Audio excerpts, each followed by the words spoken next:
Assalamualaikum warahmatullahi wabarakatuh. Kali ini kami akan menampilkan pernyataan Pak Ahmad Sobari sebelum dimintai keterangannya sebagai ahli yang meringankan bagi RRT. Pernyataan beliau ini sangat menarik, sama seperti memberikan kuliah umum di depan umum. Mari kita simak bersama ya, sahabat sekalian. Kedua adalah teman baik saya, ya, dulunya termul sebenarnya, tetapi sekarang sudah sadar, ya kan, Muhammad Sobari, karena saya pernah berdebat lama sama beliau kan. Nah, tetapi sekarang beliau justru mengatakan doktrin bahwa beliau tidak ingin meringankan RRT, Roy Rismond dan Tifa, atau Tifa Roy Rismond, tetapi beliau ingin membebaskan. Iya. Oke, terima kasih. Saya menjawab atau menjelaskan? Oke, kalau menjelaskan begini dulu, Bung. Kita jangan, ini Bung Refli ini kan kawan dekat, jadi banyak berguru. Jangan ada yang menulis kata termul untuk saya. Itu sangat tidak apa namanya, bukan soal apa, tidak menggambarkan kebenaran. Saya seorang ilmuwan yang mendukung Jokowi itu karena idealisme saya, dan berjuta-juta kaum ilmuwan mendukung. Tapi berjuta-juta itu kan tertipu. Ya biasa saja, kita tertipu tuh nggak apa-apa. Ketika tertipu kita tidak lagi mendukung. Idealisme kita itu tidak bisa dijalankan oleh dia. Gagasan-gagasan dari dia, bahwa dia itu orang kampung, bahwa dia itu orang kelas bawah, bahwa dia itu tidak korup, itu ternyata tidak bisa dipanggul. Jadi saya tidak pernah menjadi termul, karena termul itu kan orang bayaran toh. Masa aku dibayar yang ngedan? Enggak pernah.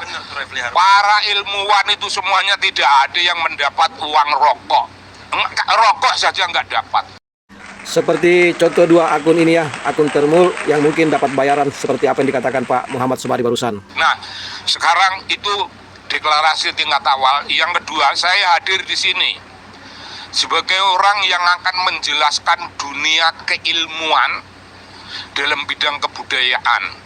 Nah, yang dijelaskan itu metodologi penelitian. Itu akan saya gambarkan mulai dari datangnya inspirasi meneliti, sampai merumuskan proposal, sampai merumuskan instrumen penelitian.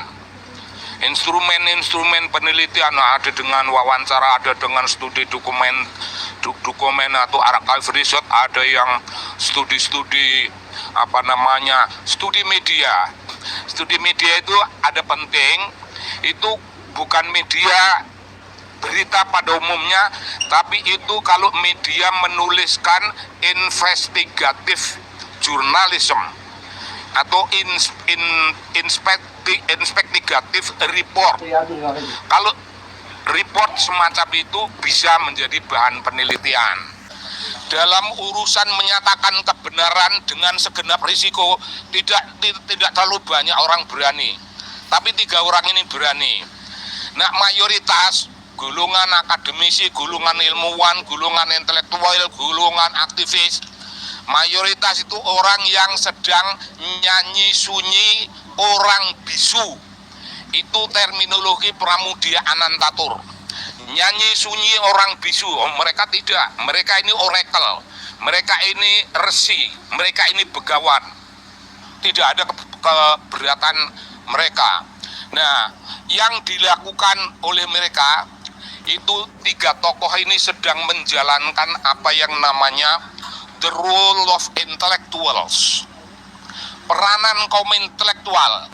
Ya peranan mereka ya begitu itu, melakukan penelitian. Untuk apa penelitian, Bung?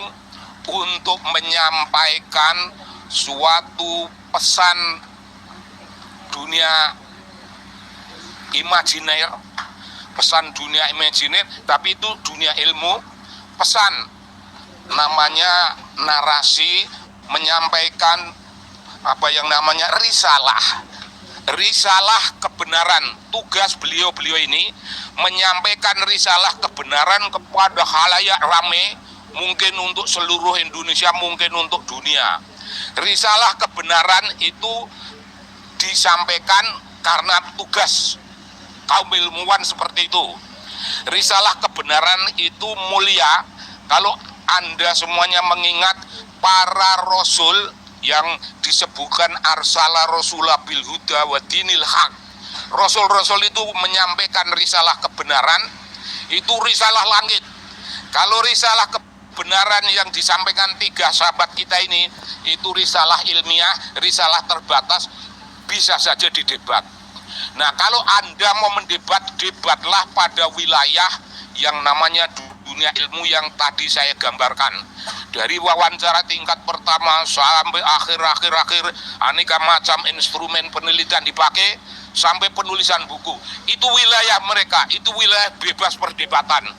Tapi kalau orang memain-mainkan gosip, memain-mainkan apa yang namanya kecemasan melalui media, itu ya boleh saja, ini zaman bebas seperti ini.